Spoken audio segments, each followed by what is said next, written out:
PTV, Telebisyon ng Bayan.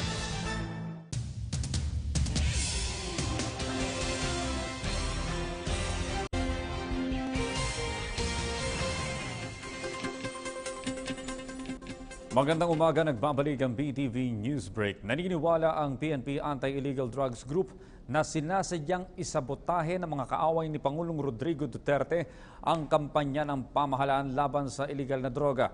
Ayon kay PNP AIDG Acting Chief Superintendent Albert Ferro, well-funded ang pananabotahe bagamat hindi naman tinukoy kung sinong narco-general ang maring nasa likod nito.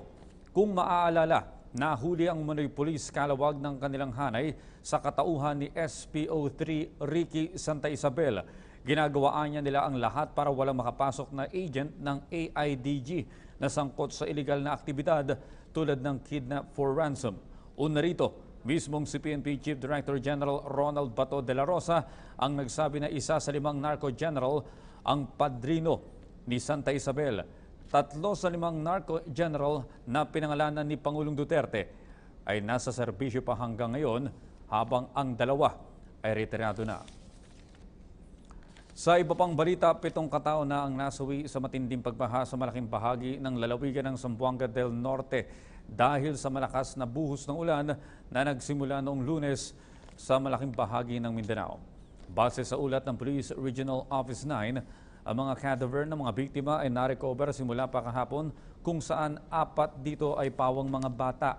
Sa inisyal na tala ng Department of Social Welfare and Development, nasa 1,200 individual ang nananatili ngayon sa 11 mga evacuation center sa Zamboanga del Norte.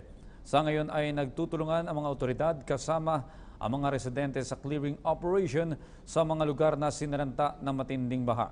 Kasama na rin sa mga clearing operation ay ang mga paaralan na lubos ding naapektuhan ng baha at hindi pa masabi kung kailan magbabalik muli ang klase.